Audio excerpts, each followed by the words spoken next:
Bismillahirrahmanirrahim. Assalamualaikum warahmatullahi wabarakatuh.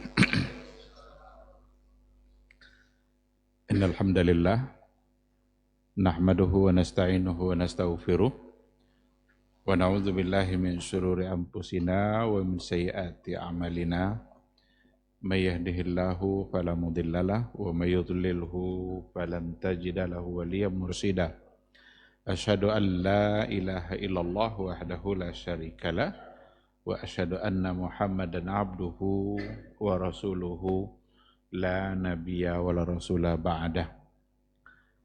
Ikhwati fillah, hadirin hadirat, bapak-bapak, ibu-ibu yang dimuliakan Allah. Kembali kita bersyukur kepada Allah Subhanahu wa taala. Alhamdulillah, pada malam hari ini kita kembali dipertemukan dan dikumpulkan oleh Allah Subhanahu wa taala dalam sebuah majlis dalam ketaatan kita kepada Allah Subhanahu wa taala. Mudah-mudahan langkah kaki kita ke rumah Allah bisa menghapus dosa-dosa dan bisa pula meninggikan derajat dan kemuliaan kita di sisi Allah Azza wa Jalla. Mudah-mudahan di masa-masa yang akan datang kita semua senantiasa diberikan kemudahan oleh Allah untuk melaksanakan amal saleh, dan tidak ada satupun amal saleh yang terlaksana kecuali ketika Allah yang memang memudahkannya. Ikhwati fillah, berselawat dan bersalam kita kepada Rasulullah sallallahu alaihi wasallam. Allahumma salli ala Muhammad wa ala ali Muhammad. Mudah-mudahan kita semakin mencintainya. Mudah-mudahan kita senantiasa merindukannya. Mari sama-sama kita cintai sunnahnya. Mudah-mudahan di hari mahsyar nanti semua kita diizinkan oleh Allah untuk mendapatkan syafaat dari beliau. Amin, amin ya rabbal alamin. Ikhwati fillah, ma'asyiral hadirin wal hadirat, rahimani Allah wa iyyakum. Sebentar lagi insyaallah kita akan memasuki bulan Ramadan. Mudah-mudahan Allah memanjangkan umur kita sampai menikmati bulan Ramadan itu.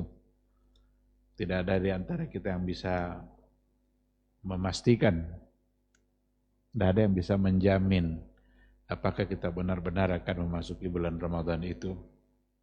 Tapi andaikan nanti kita memasukinya, itu pertanda Allah mencintai kita. Pertanda Allah memberikan kesempatan kepada kita untuk memuhasabah diri, untuk beristighfar, untuk bertaubat. Maka jika nanti benar-benar kita memasukinya, manfaatkanlah Ramadan itu dengan sebaik mungkin. Malam hari ini insyaallah kita akan coba lihat anasir tauhid yang ada di dalam ibadah Ramadan. Ramadan itu tidaklah sekedar kita bicara tentang ibadah puasa. Ramadan tidaklah sekedar bicara tentang ibadah qiyam yang dikerjakan di malam hari. Ramadan juga bukan sekedar bicara tentang qiraatul Quran, bacaan Al-Quran. Tapi Ramadan yang tak kalah pentingnya adalah bagaimana dengan ibadah Ramadan kita semakin memantapkan akidah, tauhid, dan keyakinan kita kepada Allah Azza wa Jalla. Inilah akan kita lihat insyaallah unsur-unsur tauhid yang ada di dalam ibadah Ramadan. Cukuplah ketika kita bicara ibadah, cukup itu saja, bicara ibadah. Sudah dipastikan akan ada keterkaitannya dengan tauhid. Karena yang namanya ibadah tidak mungkin akan bisa diterima oleh Allah Subhanahu wa taala kalau seandainya di situ tidak ada tauhid, di situ tidak ada keikhlasan, dan di situ tidak ada mutaba'ah. Kalimat tauhid kita kan ada pada syahadatain. Asyhadu an la ilaha illallah wa asyhadu anna Muhammadar Rasulullah. Inilah yang akan membuat seseorang dihukumkan sebagai orang yang muslim kalau seandainya dia sudah mengucapkan dua kalimat syahadat. Ada kesaksian kita terhadap Allah bahwa hanya Dia yang kita sembah, dan ada kesaksian kita kepada Nabi Muhammad SAW bahwa dia adalah utusan Allah, dan itu artinya adalah bahwa penyembahan kita terhadap Allah mestilah sesuai dengan yang diajarkan oleh Nabi kita Nabi Muhammad SAW. Itulah sebabnya para ulama dan guru-guru kita juga sudah sangat sering sekali memberikan penjelasan bahwa ibadah agar diterima oleh Allah maka mesti ada dua hal. Yang pertama adalah al-ikhlas, pelaksanaan yang hanya murni untuk Allah. Sedangkan yang kedua adalah mutaba'atur Rasul, mengikuti Rasulullah sallallahu alaihi wasallam. Al-ikhlas itu aplikasi dari penggalan yang pertama dari syahadatain. Asyhadu an la ilaha illallah. Di situ ada al-ikhlas. Sedangkan mutaba'ah itu aplikasi dari separuh yang berikutnya dari dua kalimat syahadat yang kita ucapkan. Asyhadu anna Muhammadar Rasulullah. Maka sempurnalah keislaman kita, sempurnalah ibadah kita kalau seandainya dua syarat tadi sudah terpenuhi dan terlaksana pula lah dua kalimat syahadat tadi itu. Kalau benar-benar kita bersaksi kepada Allah Subhanahu wa ta'ala bahwa Dia adalah yang pantas kita sembah, maka tidak ada satu beribadah yang kita lakukan kecuali hanya untuk Dia. Kalau kita benar-benar bersaksi pula bahwa Nabi Muhammad sallallahu alaihi wasallam merupakan utusan resmi Allah Subhanahu wa ta'ala, Rasulnya, maka konsekuensinya adalah bahwa apapun ibadah yang kita lakukan, maka harus pula lah mengacu kepada panduan yang diajar oleh beliau, oleh Nabi kita, Nabi Muhammad sallallahu alaihi wasallam. Ikhwati fillah, ma'asyiral hadirin wal hadirat, rahimani Allah wa iyyakum. Coba kita lihat satu persatu anasir tauhid yang ada dalam ibadah Ramadan. Yang pertama sekali, min a'zam madzahirit tauhid. Itu yang paling utama unsur tauhid yang ada di dalam ibadah puasa. Ketika kita meyakini bahwa sesungguhnya ibadah puasa itu yang mensyariatkannya adalah Allah Subhanahu wa ta'ala. Ibadah puasa sebuah syariat yang datang dari Allah Subhanahu wa ta'ala dan disampaikan oleh Rasulnya yang mulia Nabi Muhammad sallallahu alaihi wasallam. Kalau memang puasa itu disyariatkan oleh Allah, maka pelaksanaan ibadah puasa itu dalam rangka mentaati Allah dan mentaati Rasulullah sallallahu alaihi wasallam. Kita mesti benar-benar meyakini bahwa musyarri' atau syari' yang menetapkan syariat, yang membuat syariat yang kita laksanakan itu hanyalah Allah. Dialah yang menghalalkan, dialah yang mengharamkan, dialah yang memerintahkan, dialah yang melarang. Andaikan ada perintah dalam beragama, maka yang memerintahkannya adalah Allah. Andaikan ada perkara-perkara yang halal, yang menghalalkannya adalah Allah. Maka di antara ayat-ayat Ramadan itu kan dari 183 sampai 187. Itu semua ayat as-siyam, ayatul Ramadan. Kalau ingin kita mengerti perkara-perkara Ramadan secara sempurna, tengoklah penafsiran kelima ayat itu. Bagaimana para ulama memberikan penjelasan tentang 5 ayat itu. Insya Allah kita akan menemukan masalah-masalah, berbagai masalah terpenting yang ada dalam puasa. Di antara ayatnya, uhilla lakum lailatas siyam ar-rafasu ila nisaikum. Uhilla lakum, dihalalkan bagi kalian. Sekarang siapa yang menghalalkan? Allah. Apa yang dihalalkan oleh Allah? Lailatas siyam ar-rafas. Boleh untuk menggauli istri di malam hari. Yang diharamkan di siang hari. Berarti ada yang haram, ada yang halal. Di situ ada tauhid. Disitulah fungsi atau guna kita memahami tauhidul uluhiyah. Dan sering kita menyampaikan bahwa tauhid itu ada yang masuk dalam kategori tauhidur rububiyah, ada yang masuk dalam kategori tauhidul uluhiyah, ada yang masuk nanti dalam kategori tauhidul asma'i was sifat. Ini 3 komponen dalam tauhid yang semua itu merupakan keyakinan yang harus kita pahami secara baik. Maka keyakinan kita kepada Allah bahwa hanya Dia yang kita taati, itu bagian dari uluhiyah. Maka Ramadan sebagai sebuah ibadah, Allah lah yang mensyariatkannya. Dan kalau kita laksanakan, maka Allah pula lah yang kita taati.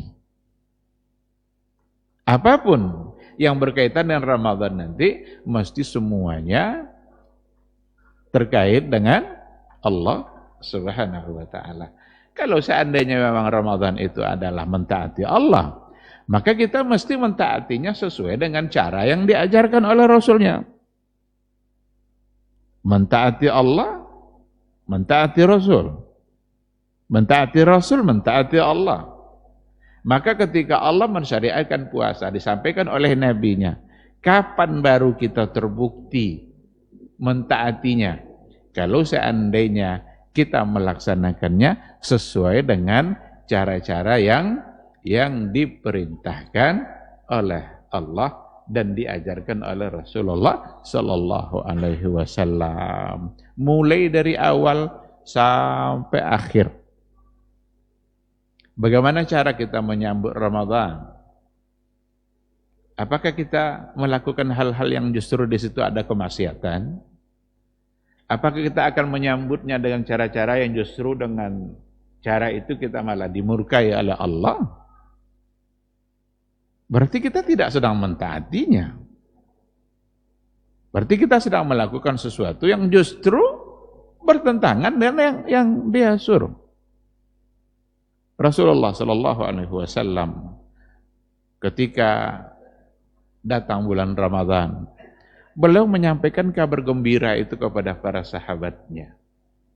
Dia menyampaikan kabar gembira. Qad atakum syahrul Ramadan. Qad ja'akum syahrul Ramadan. Syahrum mubarak. Sungguh telah datang kepada kalian bulan Ramadan, syahrul mubarak. Bulan yang diberkahi. Yes, kalau bulan yang diberkahi, bulan yang penuh berkah, siapa yang memberikan keberkahan itu? Allah. Oleh karena itu, jika kita ingin mendapatkan keberkahan, nggak mungkin kita mendapatkan keberkahan kecuali dari sesuatu yang memang disyariatkan oleh Allah. Kecuali dari sesuatu yang memang dinyatakan bahwa Allah yang memberikan keberkahan itu. Nggak boleh kita mencari keberkahan kepada sesuatu yang Allah ternyata di situ tidak sediakan, tidak letakkan di situ keberkahannya. Untuk bulan Ramadan, Rasul sendiri yang mengatakan, "Qad ja'akum syahrul Ramadan, syahrun mubarak." Sungguh telah datang kepada kalian bulan Ramadan, bulan yang diberkahi. Itu kata Rasulnya, yang memberkahinya adalah Allah. Maka detik-detik waktu kita selama Ramadan, itu detik di waktu yang diberkahi. Ibadah-ibadah dalam bulan Ramadan, semuanya merupakan musimut ta'ah. Itu musim ketaatan yang memang senantiasa dirindukan oleh orang-orang yang beriman. Kalau musim itu kan memang biasanya dinanti-nanti. Kalau musim itu biasanya sesuatu yang dinanti-nanti. Musim duyan, musim duku, musim rambutan. Itu musim-musim yang dinanti-nanti. Dan biasanya kalau musimnya sudah datang, ketersediaannya banyak. Yang kita bayar sedikit, tapi yang dapat banyak. Beda dengan kalau tidak musim. Kalau durian sedang tidak musim, mungkin 3 buah mau 1.000. Tapi kalau lagi musim, 100.000 bisa dapat. Begitu kalau musim. Sekarang disebut musimut ta'ah. Amalnya itu juga, tapi pahalanya berlipat ganda. Yang kita kerjakan itu juga, cuma pahala yang diberikan oleh Allah sangat banyak, melimpah. Saat kita berpuasa, sama cara kerja kita dengan puasa-puasa selain Ramadan. Tapi dalam bulan Ramadan, semuanya akan berlipat ganda. Bacaan Quran sama yang kita baca dengan yang di luar Ramadan. Tapi ketika dalam Ramadan, semuanya dilipat gandakan oleh Allah Subhanahu wa taala. Itulah makna dari kata musimut ta'ah, musim dari ketaatan. Nah, oleh karena itu betapa ruginya kita kalau seandainya ketaatan kita tidak mutlak, tidak murni hanya untuk Allah Subhanahu wa taala.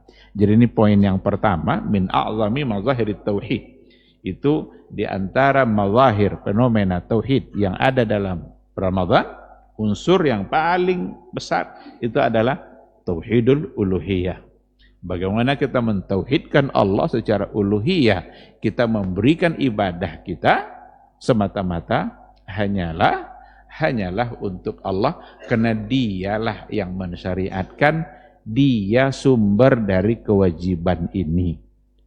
Kalaulah seandainya kita sadar bahwa yang kita kerjakan ini adalah perintah Allah, ini bentuk dari ketaatan kita, maka yakinlah kita tidak akan merasa berat untuk melaksanakannya.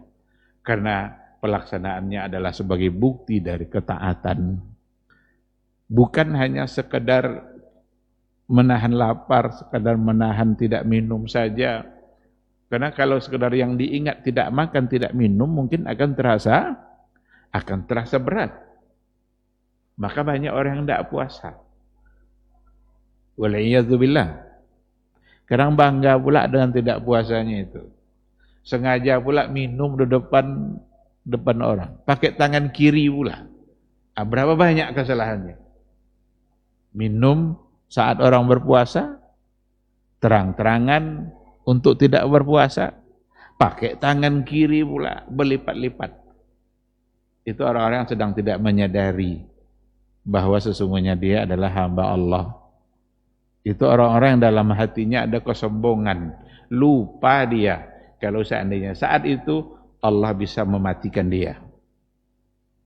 Jadi kata Ibnul Qayyim al-Jauziyah, begitu dia katakan, setiap kali hamba Allah itu berbuat maksiat, maka pada saat itu ada unsur takabbur yang ada dalam diri dia. Jadi setiap kali kita berbuat maksiat, pada saat kita berbuat maksiat itu ada unsur takabbur yang ada di hati kita. Ada unsur kesombongan, sombong kita kepada Allah, seolah-olah kita lebih kuat daripada Allah. Lupa kita kalau seandainya Allah berkehendak mutlak dalam kehidupan kita. Apa contoh kehendak mutlak dalam kehidupan kita bagi Allah? Allah bisa mematikan kita kapan Allah kehendaki. Jangan-jangan Allah mematikan kita pada saat kita berbuat maksiat. Mungkinkah? Sangat mungkin sekali. Sebagaimana Allah mungkin saja mematikan seseorang pada saat dia sedang beramal saleh. Maka banyak kisah-kisah yang kita tengok, banyak kenyataan-kenyataan yang kita lihat. Ada orang yang wafat saat dia sujud. Ada orang yang wafat saat dia baca Quran. Itu tanda-tanda kekuasaan mutlak yang ada pada Allah. Karena Allah bisa berbuat. Apapun yang Allah kehendaki, diri kita bisa. Sebaliknya juga, ada orang yang wafat saat mabuk-mabukan. Ada orang yang wafat, mati dia gonceng-goncengan. Laki perempuan yang bukan suami istri tabrakan, mati dua-duanya sekaligus di tempat. Macam-macam yang kita lihat, itu pertanda Allah punya kuasa mutlak dalam kehidupan kita. Nah, oleh karena itu, jangan-jangan saat kita melakukan hal-hal yang di situ ada dosa, seperti tidak berpuasa umpamanya, jangan-jangan dia mati dalam keadaan mendurhaki Allah. Itulah kematian yang buruk, karena mati di saat mendurhakai Allah. Tapi kematian yang baik itu adalah kematian pada saat dia beramal saleh. Ada orang sedang berpuasa, baca Quran di hari Jumat, sedang berumrah umpamanya. Itu berlipat-lipat kebaikan yang sedang dia lakukan. Ternyata itu adalah akhir dari kehidupan dia yang diinginkan oleh Allah Subhanahu wa taala. Oleh karena itu, ikhwati fillah, mari sama-sama kita camkan dalam hati kita bahwa nanti ketika Ramadan masuk, yang kita niatkan hanyalah satu, saya beribadah karena Allah, karena ini adalah perintah Dia, dan saya akan kerjakan semuanya sesuai dengan yang Dia atur, sesuai dengan yang disampaikan oleh Nabi-Nya. Dan begitu semua rangkaian ibadah Ramadan yang akan kita laksanakan selain daripada ibadah puasanya. Ada ibadah qiyam, ada ibadah tarawih. Saya akan kerjakan ibadah tarawih sesuai dengan yang diajarkan oleh Nabi saya.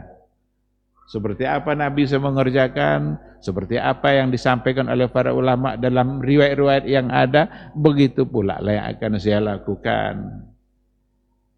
Jangan terpengaruh oleh tradisi-tradisi dan kebiasaan-kebiasaan dalam beribadah yang ternyata kebiasaan itu tidak punya landasan secara syar'i. Buat apa kita melakukan? Karena kalau kita tidak punya landasan yang sah dalam ibadah kita tidak tahu siapa yang kita taati. Tidak tahu kita siapa yang kita taati. Tapi kalau jelas, Nabi kita bilang begini, ini hadisnya, sahih, berarti saat kita melaksanakan, kita sedang mentaati Rasulullah Sallallahu Alaihi Wasallam. Ketaatan itulah yang akan dinilai oleh Allah sebagai sebuah ibadah. Ikhwati fillah, ma'asyiral hadirin wal hadirat, rahimani Allah wa iyyakum. Itu yang pertama. Jadi Ramadan di dalamnya ada ketaatan, dan yang kita taati adalah Dia yang mensyariatkan hukum, dan Dia adalah Allah. Itu bagian dari tauhidul uluhiyah. Yang kedua, di antara unsur tauhid yang ada dalam ibadah Ramadan, ada dalam hadis Nabi dikatakan begini, faslu ma baina siyamina wa siyami ahlil kitab uklatus sahur. Itu hadis Nabi. Perbedaan antara puasa kita dan puasa ahlul kitab itu ada pada uklatus sahur. Ada pada makan sahur. Berarti sahur itu pembeda antara puasa kita sebagai umat Nabi Muhammad dengan puasa ahlul kitab. Orang Yahudi ada puasanya. Seperti 10 Muharram umpamanya. Umat-umat terdahulu ada puasanya. Karena puasa kan bukan syariat baru. Puasa kan syariat yang sudah ada sebelumnya. Maka di ayat itu kan, kama kutiba 'alal ladzina min qablikum. Sebagaimana telah diwajibkan juga kepada orang sebelum kalian. Maka Yahudi Nasrani ada puasa mereka. Apakah sekarang mereka masih berpuasa atau tidak? Wallahu a'lam. Tapi yang jelas, syariat yang dibawa oleh Nabi mereka itu ada. Maka ada perbedaan. Apa bedanya? Uklatus sahur. Ada pada makan sahur. Jadi jangan diabaikan makan sahur. Kadang-kadang ada orang ya pokoknya makan malamnya sengaja dibanyak-banyakkannya, besok enggak usahlah bangun lagi. Pas subuh aja dia bangun. Dia tinggalkan sahur. Pada saat dia meninggalkan sahur, dia sedang meninggalkan sesuatu yang membedakan antara dia dengan ahlul kitab. Rasulullah Shallallahu Alaihi Wasallam selalu mencoba untuk mencari titik-titik perbedaan biar tidak sama, biar kita punya jati diri. Tidak boleh tasabbuh. Karena man tasabbaha biqaumin wa huwa minhum. Siapa yang mencontoh, meniru-niru umat lain, berarti dia bagian dari umat itu. Maka salah satu dari yang supaya tidak menjadi bagian sama dari mereka ada pada uklatus sahur. Dalam hadis dikatakan banyak sekali riwayatnya. Tasahharu fa inna fis sahuri barakah. Sahurlah kalian karena di dalam sahur itu ada keberkahan. Yang terpenting dari sahur bukan banyaknya, tapi adanya. Karena ketika kita bersahur, maka di situ ada keberkahan. Keberkahan yang diberikan oleh Allah. Karena itulah yang akan memudahkan kita dalam melaksanakan ibadah puasa. Kita dalam hidup ini memang yang harus kita andalkan adalah keberkahan. Kita mesti mengandalkan keberkahan dari Allah. Jangan kita andalkan nanti kelebihan-kelebihan atau kekuatan-kekuatan diri yang ada pada kita. Tidak bisa. Karena kalau kuat pun fisik kita, tapi kalau Allah tidak memberkahi, bisa-bisa kita menjadi lemah. Banyak pun harta kita, tapi kalau Allah tidak berkahi, itu tidak baik dalam kehidupan kita. Betapa banyak orang dibanyakkan hartanya oleh Allah, tapi ketika tidak berkah, tidak nyaman dia dalam menjalani kehidupan. Nah, oleh karena itu yang kita andalkan mesti keberkahan yang diberikan oleh Allah. Kalau Allah yang memberikan keberkahan itu, mungkin pikiran kita mengatakan mustahil. Tapi kalau Allah yang memberkahi, maka yang mustahil tadi bisa menjadi ada. Jadi yang mustahil tadi bisa menjadi mungkin. Karena di situ yang berbicara adalah keberkahan dari Allah Subhanahu wa taala. Ada orang yang sakit, dia tidak bisa menjalin kehidupannya, tapi dia makan sahur. Benar-benar dia berharap keberkahan dari Allah. Benar-benar dia memohon kepada Allah agar dimudahkan dalam beribadah puasa besoknya. Ternyata walaupun dia sakit, tapi puasanya bisa dia kerjakan sampai dia berbuka di sore harinya, di maghribnya. Karena Allah yang sudah memberkahi. Tapi kalau bukan karena itu, kadang-kadang ada orang yang seperti yang tadi kita katakan, fisiknya kuat, tidak ada sakit apapun, tapi ternyata begitu sulit bagi dia untuk melaksanakan ibadah puasa.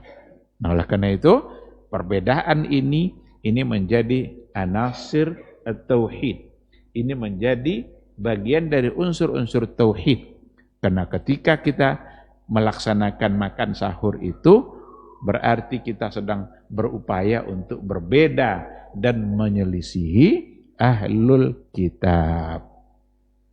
Banyak sekali perkara-perkara yang oleh Nabi kita selalu diupayakan tidak sama. Selalu diupayakan berbeda, biar umat Islam punya jati diri, biar kita ini tidak ikut-ikutan. Karena zaman sekarang memang zaman ikut-ikutan. Semua yang dikerjakan oleh orang luar, oleh yang non-muslim, ingin pula kita untuk melakukannya. Berarti seolah tidak ada jati diri. Bahkan ingin dibuat pula sebagai semacam bentuk toleransi, kebersamaan, dan lain sebagainya. Tasamuh dalam istilah Arabnya. Dan diartikanlah dalam artian yang salah. Bahwa sesungguhnya kita mesti yang dipandang bukan lagi agama, tapi yang dipandang adalah keberadaan kehidupan kita sebagai sama-sama manusia. Jadi seolah-olah sudah mestilah kita kerjakan sama-sama aja. Itu ajakan yang saya kira salah dan tidak benar. Dianggap kita hanya dipandang dari sisi manusianya saja. Kalau ada hal-hal soal kemanusiaan, ya tidak apa-apa kita saling menghargai. Tapi kalau urusannya sudah dalam persoalan agama, ini tidak boleh dicampur, tidak boleh dicampur adukan. Apa contohnya? Zikir baca Quran di gereja umpamanya. Buat apa? Tidak ada gunanya. Apakah orang-orang sana itu akan menjadi mulia dengan baca Quran itu? Karena itu yang toleransi sekarang yang mau diajak itu. Nanti kebalikannya juga. Suruh pula mereka baca Injil dalam masjid gitu. Tentu tidak bisa. Ini persoalan agama. Maka Nabi kita dulu selalu mencoba untuk mencari titik-titik perbedaan. Biar kita tidak ikut-ikutan. Apa contohnya? Sallu bini'alikum. Salatlah kalian dengan menggunakan sandal. Karena orang-orang ahlul kitab, mereka tidak pakai itu. Wa khaliful yahuda wan nasara. Berbedalah dengan Yahudi dan Nasrani. Maka kalau seandainya kita dalam keadaan safar, kemudian kita berhenti di satu tempat, tapi tentu tidak di masjid kan? Ini jangan salah paham dan hadis ini. Untuk mengamalkan sunnah sholat pakai sandal, masuk masjid raya pakai sandal. Ini sunnah Nabi, bukan itu maksudnya. Ada tempat-tempat di mana kita tidak mesti membuka sandal. Bahkan ada babnya itu dalam kajian fikih. Ada mashul khuffain, bab menyapu dua sepatu. Berarti kalau kita berwudu boleh sepatu tidak dibuka. Boleh, karena memang itulah aturan agama kita. Supaya berbeda dengan ahlul kitab. Dan salah satu dari bentuk perbedaannya ada pada uklatus sahur. Ada pada makan sahur. Maka bersahurlah. Luar biasa manfaat dan fadilahnya. Ada sebuah hadis yang disahihkan oleh Ibnu Hibban, dikatakan innallaha wa malaikatahu yusalluna 'alal mutasahhirin. Sesungguhnya Allah dan para malaikat yusalluna 'alal mutasahhirin. Mereka itu mendoakan orang-orang yang bersahur, berselawat mendoakan orang-orang yang bersahur. Kalau Allah dan malaikat mendoakan orang bersahur, kira-kira kemana? Apa yang akan kita dapatkan? Ini luar biasa. Kita meminta aja, kita berdoa aja kepada Allah. Sekarang sumber tempat kita berdoa itu yang mendoakan kita. Maka sudah pasti akan kita mendapatkan kebaikan. Wabil ashari hum yastaghfirun. Dan di waktu sahur mereka beristighfar.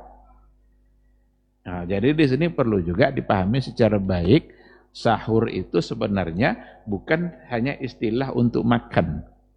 Tapi sahur itu adalah istilah untuk penggalan waktu pada bagian akhir dari malam. Itu waktu sahur. Jadi penggalan waktu kita bagian terakhir dari malam hari kita. Berarti menjelang masuk waktu subuh. Dan ternyata memang itulah waktu yang paling afdal dari semua malam yang kita miliki. Kata Ibnul Qayyim al-Jauziyah, keutamaan itu diberikan oleh Allah selalu pada akhir. Malam, kapan paling afdalnya? Di akhir. Siang, kapan paling afdalnya? Menjelang terbenam matahari. Ramadan, kapan paling afdalnya? Pada bagian akhir. Jadi begitu dikatakan oleh beliau, rata-rata kebaikan-kebaikan waktu itu selalu diletakkan pada bagian akhir. Maka salah satunya ada pada waktu sahur. Dan ibadah kita di waktu sahur itu bukanlah hanya makan saja. Ada beristighfar. Duduk beristighfar saja itu luar biasa yang akan kita dapatkan. Ucapkan saja Astaghfirullahalazim, Astaghfirullahalazim sebanyak-banyaknya. Karena itu adalah permohonan ampun kita. Dan itulah cara untuk membebaskan kita dari dosa. Karena iblis itu berjanji untuk selalu menggoda kita. Apa kata iblis? Dikatakan oleh Rasul dalam sebuah riwayat, itu adalah hadis kursi, bi'izzatika wa jalalika, ya Rabbi, wahai Rabbku, demi kemuliaanmu dan demi keagunganmu, la ughwiyannahum madamat ajsaduhum arwahuhum fi ajsadihim. Demi kemuliaanmu, wahai Rabbku, saya akan goda terus hambamu selagi ruh mereka ada dalam jasad. Berarti selagi hidup. Itu janji syaitan. Tapi apa kata Allah? Wa bi'izzati wa jalali, demi kemuliaanku dan keagunganku, la aghfiranna lahum madamu yastaghfirun, saya akan terus mengampuni mereka selagi mereka beristighfar. Jadi saya akan ampuni mereka selagi mereka beristighfar. Diimbangi oleh Allah janji syaitan yang akan selalu menggoda selagi kita hidup, tapi Allah janjikan selama mereka beristighfar, maka saya akan berikan keampunan itu. Ini istighfar, ini rahmat Allah yang luar biasa bagi kehidupan hamba yang beriman, bagi kehidupan manusia secara keseluruhan. Karena manusia adalah orang yang selalu terjebak kepada dosa dan kesalahan. Terjebak kepada dosa dan kesalahan. Dan Allah sediakan waktu-waktu di mana dia siap untuk memberikan keampunan terhadap dosa-dosa yang dilakukan oleh hambanya, dan salah satunya ada pada bulan Ramadhan. Nah, jadi ini pada poin yang kedua, unsur tauhid. Yang ketiga, ketika dikatakan syahrul Ramadhan alladzi unzila fihil Qur'an, bulan Ramadan adalah bulan yang padanya diturunkan Al-Quran. Ini kalau kita bawa kepada kajian tauhidnya, ini akan banyak cabang-cabang masalah akan bisa kita pelajari di sini. Ada persoalan asma wa sifatnya Allah, ada persoalan yang berkaitan dengan rububiyahnya Allah, ada persoalan yang berkaitan dengan uluhiyahnya Allah. Ketika dikatakan bahwa Ramadan adalah bulan di mana diturunkan oleh Allah Al-Quran itu, berarti Al-Quran yang kita baca sekarang, apakah itu yang diturunkan oleh Allah dulu? Yang kita baca sekarang ni, Alif Lam Mim Zalikal Kitabu La Raiba Fi, itukah yang diturunkan yang dibawa Jibril dulu? Itukah yang kalam Allah yang dibawa oleh Jibril itu? Jawabannya iya. Karena tidak ada yang selain itu yang dibawa oleh Jibril. Jibril tidak menambah, tidak mengurangi. Maka kalau ditanya yang kalam Allah itu yang mana? Ini Al-Quran. Al-Quran adalah kalam Allah. Di sini perdebatan tauhid, perdebatan kajian akidah. Ini luar biasa. Datang dari orang-orang yang mengedepankan akalnya. Datang dari orang-orang yang mencoba untuk menganalisa perkara gaib, lalu menganggap hal-hal yang bertentangan nanti dalam persoalan akidah. Seperti orang Mu'tazilah umpamanya, yang mengatakan, bukanlah yang kita baca sekarang itu yang kalam Allah. Yang kita baca sekarang ini hanyalah ibarah an kalamillah. Itu ungkapan yang diungkapkan untuk menunjukkan itulah kalam Allah. Ini pasti salah. Kenapa salah? Karena kalau seandainya yang kita baca sekarang bukan kalam Allah, tapi ibarah an kalamillah, sekarang pertanyaannya, siapa yang mengibaratkan? Siapa yang mengungkapkan? Nabi kah? Kalau Nabi berarti bukan unzilah. Karena kalau Nabi yang mengucapkan, tidak mungkin dikatakan diturunkan. Diturunkan itu dari mana? Dari atas, dari Allah. Berarti Allah ada di. Kalau Nabi yang mengucapkan, bagaimana kalau Jibril yang mengucapkan? Kalau Jibril yang mengucapkan, berarti bukan juga sebagai kalam Allah. Bukan sebagai kalau Allah. Jibril hanya membawa. Jibril hanya diperintahkan oleh Allah untuk membawa. Sampaikan kepada hamba saya, Muhammad. Turunlah dia membawanya tanpa menambah, tanpa mengurangi. Karena waktu Isya sudah masuk, kita jawab dulu suara azan. Insya Allah nanti kita sambung. Wallahu a'lam.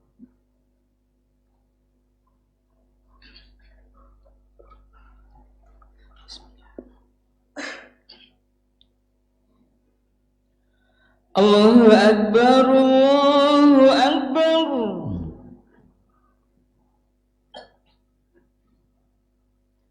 Allahu Akbar,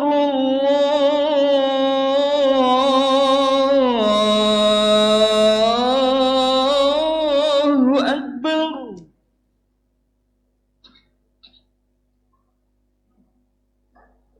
Asyhadu an la ilaha illallah.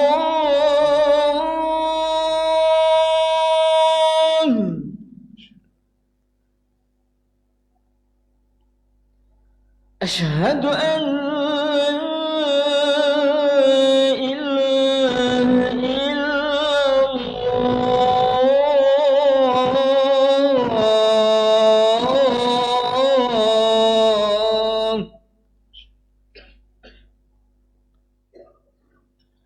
Asyhadu anna Muhammadar Rasulullah.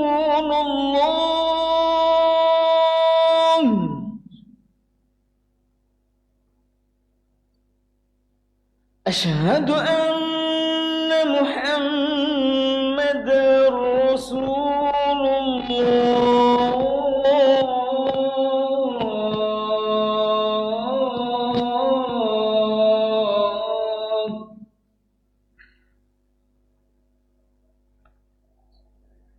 حي على الصلاة.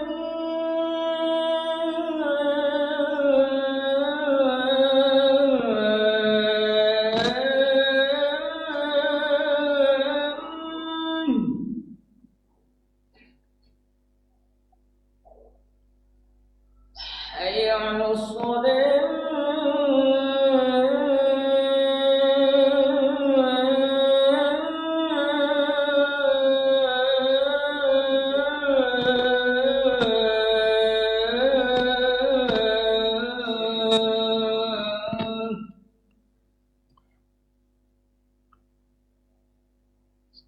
حي على الفلاح.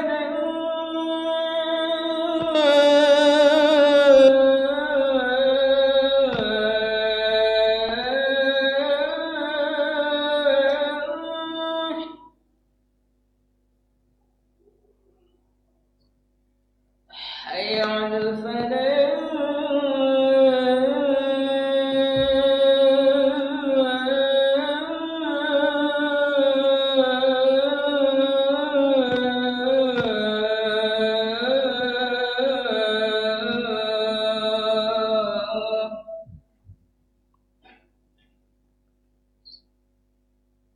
Allahu Akbar,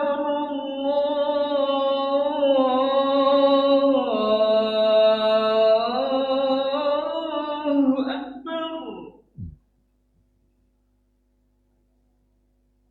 La ilaha illallah.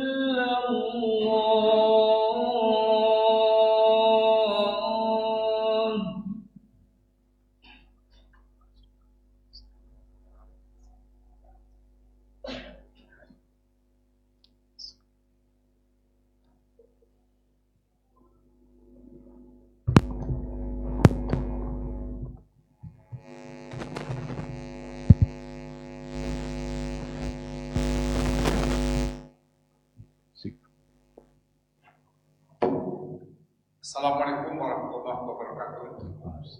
Alhamdulillah, kita bersyukur kehadirat Allah Subhanahu wa taala dan berselawat kepada Nabi kita Muhammad sallallahu alaihi wasallam yang kami muliakan, yang kami hormati jemaah Masjid Raya pada malam ini. izin kami minta waktu sedikit untuk mencari dana untuk imam puasa nanti. Ya, jadi satu malam itu 300.000 rupiah. Alhamdulillah sudah dapat pada kita 18 malam, tapi tinggal lagi 12 malam. Di pada malam ini kami minta kesediaan bapak-bapak dan ibu yang di belakang untuk memberikan pengakuan ataupun langsung ya untuk memberikan pernyataannya kepada kami, jadi kepada petugas untuk dapat berjalan dengan tafakur dan meminta pengakuan dari jemaah. Alhamdulillah kembali satu malam 300.000 rupiah.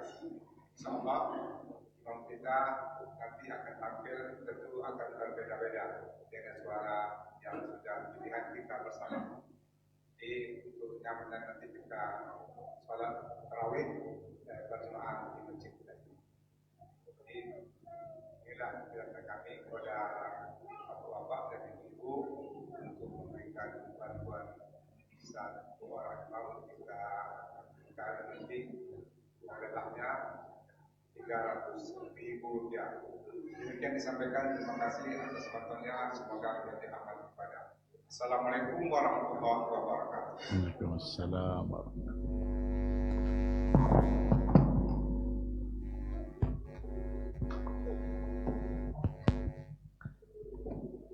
Bismillahirrahmanirrahim. Alhamdulillah wassalatu wassalamu ala Rasulillah wa ala alihi wa sahbihi wa mawala. Ikhwati fillah, ma'asyiral hadirin wal hadirat, rahimani Allah wa iyyakum.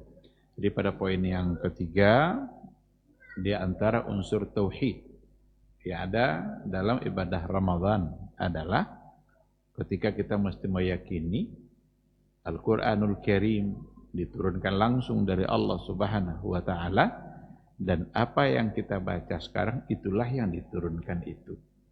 Jadi itu bukanlah ibarah an kalamillah, bukanlah hikayat an kalamillah. Dihikayatkan beginilah kira-kira kalam Allah. Enggak. Itu keyakinan yang salah. Yang benar adalah bahwa Al-Quran kalamullah. Siapa yang menyatakan Quran kalam Allah? Adalah Allah sendiri.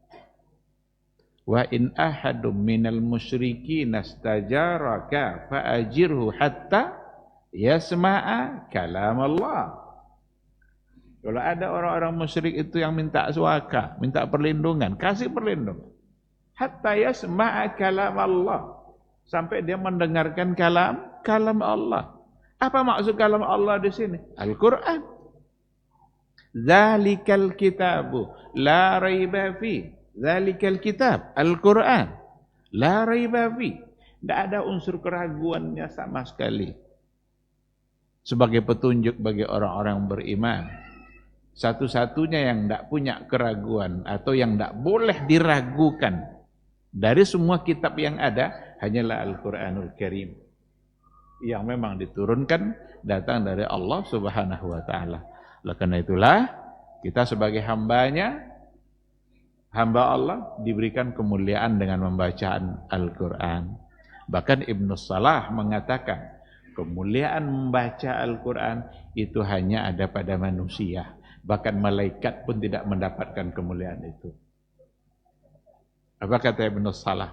Ada ungkapan beliau, qiraatul Quran karamatun akramallahu bihal bashar. Membaca Quran itu adalah karamah, adalah satu bentuk kemuliaan. Jadi kalau mau mulia, baca Quran. Karamah. Karamah itulah yang harus kita kejar. Jadi bukan karamah-karamah yang bisa terbang, bisa nanti tidak bisa ditusuk pisau, kalau lewat di atas air nanti dia bisa macam-macam. Itu jangan-jangan bagian dari sihir. Tapi karamah yang sesungguhnya, apa yang diajarkan oleh Rasul kita, ibadah. Di antaranya adalah qiraatul Quran. Kata beliau, akramallahu bihal bashar. Di mana Allah memuliakan dengannya al-bashar, manusia. Faqad warada annal malaikata lam yu'tau dzalik. Terdapatlah riwayat yang mengatakan bahwa sesungguhnya malaikat mereka tidak mendapatkan kemuliaan itu. wa annaha harisatun ala istima'ihi minal ins. Malaikat itu hanya bersemangat atau mendapatkan kemuliaan dengan mendengarkannya dari manusia. Jadi malaikat mendapatkan kemuliaan dengan mendengarkan Al-Qur'an, sedangkan manusia dengan membacanya. Begitulah riwayat-riwayat yang didukung oleh riwayat yang datang dari Rasulullah sallallahu alaihi wasallam. Umpamanya di hari Jumat kan ada malaikat-malaikat yang di pintu masjid. Kalau khatib sudah naik, maka catatan ditutup dan mereka ikut mendengarkan ayat-ayat yang disampaikan. Itulah kemuliaan mereka. Dan cara mendengar. Adapun membaca itu adalah kemuliaan bagi bashar, bagi manusia. Bagaimana dengan Jibril? Jibril datang dalam Ramadan, membacakannya kepada Nabi atau mengulang-ulang, mudah rasa. Karena dia Quran turun melalui Jibril, maka fungsi Jibril datang itu adalah untuk memastikan kembali, mengulang-ulang apa yang sudah diturunkan. Tapi tidak didapatkan itu oleh malaikat-malaikat yang lain. Karena malaikat itu kan ibadahnya terbatas sesuai dengan yang diperintahkan oleh Allah. Ada malaikat yang ibadahnya sujud, ada ibadahnya zikir. Malaikat Israfil apa ibadahnya? Bersiap-siap untuk meniup sangkakala. Bahkan dikatakan sekarang sudah di mulut dia. Tinggal menunggu perintah dari Allah kapan untuk ditiup. Jadi tidak mendapatkan kemuliaan dia dalam bentuk membaca Al-Quran. Tapi manusia, itulah kemuliaan yang diberikan oleh Allah. Maka warattilil Qur'ana tartila. Bacalah Quran itu. Banyak hadis-hadis yang menunjukkan kemuliaan membaca. Iqra'ul Quran fa innahu ya'ti yaumal qiyamah syafi'an li ashabi. Bacalah Al-Quran itu karena nanti hari kiamat dia akan datang sebagai saksi untuk memberikan syafaat bagi yang membacanya. Jadi ketika kita baca, nanti Al-Quran akan ngomong di hadapan Allah. Ya Rabbi, mana'tuhu 'anit ta'am. Saya halangi dia, mana'tuhu 'anin naum. Saya halangi dia untuk tidur, gara-gara dia tidak tidur. Fasyafi'ni fihi, maka jadikan saya syafaat bagi dia pada hari ini. Quran bacaan kita itu akan ngomong seperti di hadapan Allah. Puasa yang kita kerjakan akan ngomong di hadapan Allah nantinya. Akan bersaksi atas kebaikan kita. Puasa juga gitu. Ya Rabbi, mana'tuhu 'anit ta'am. Saya halangi dia dari makan. Gara-gara dia tidak makan, tidak minum. Fasyafi'ni fihi, maka jadikanlah saya hari ini sebagai syafaat baginya. Nah, ikhwati fillah, ini poin yang ketiga di antara unsur tauhid yang ada dalam ibadah Ramadan. Ada yang unsur tauhid yang lain, ketika di antara ayat-ayat Ramadan itu ada disebutkan persoalan doa. Wa iza sa'alaka ibadi anni fa inni qarib ujibu da'watad da'i idza da'ani falyastajibu li wal yu'minu bi la'allahum yarshudun. Ini ada di antara ayat-ayat puasa. Ketika Allah bicara puasa, bicara Quran, bicara siapa yang musafir boleh tidak puasa, nanti di akhir dihalalkan bagi kalian dalam Ramadan malamnya begini. Tapi di tengah-tengah Allah sebutkan persoalan doa. Kok tiba-tiba ada masalah doa di situ? Berarti Ramadan adalah waktu di mana paling tepat untuk kita berdoa, dan kita berdoa meminta hanyalah kepada Allah. Idza sa'alaka ibadi anni fa inni qarib. Apabila hambaku bertanya tentangku wahai Muhammad, katakanlah sesungguhnya saya dekat. Tidak ada yang jauh bagi Allah. Semua dekat bagi Allah. Hambanya aja ingin jauh-jauh dari Allah. Hambanya aja ingin selalu menjauhkan dirinya dari Allah. Padahal dia sendiri mengatakan, ini qarib, saya akan jawab semua doa orang yang berdoa apabila dia berdoa. Tapi dengan syarat dia kabulkan pula apa yang saya inginkan. Jadi berikanlah ketaatan kita selama bulan Ramadan, lalu memohonlah kepada Allah, maka yakinlah doa kita pasti akan dikabulkan. Yakin inilah yang penting harus ada pada kita. Jangan sampai kita meminta tapi rasa-rasanya tidak mungkin. Kita meminta sesuatu tapi hati kita, ini kayaknya tidak mungkin lah saya dapatkan jawabannya. Kalau begitu berarti Allah ikut dengan perasaan kita. Karena hadis Nabi bilang seperti itu, ana inda dhanni abdi bi. Saya ini tergantung persangkaan hamba saya terhadap saya.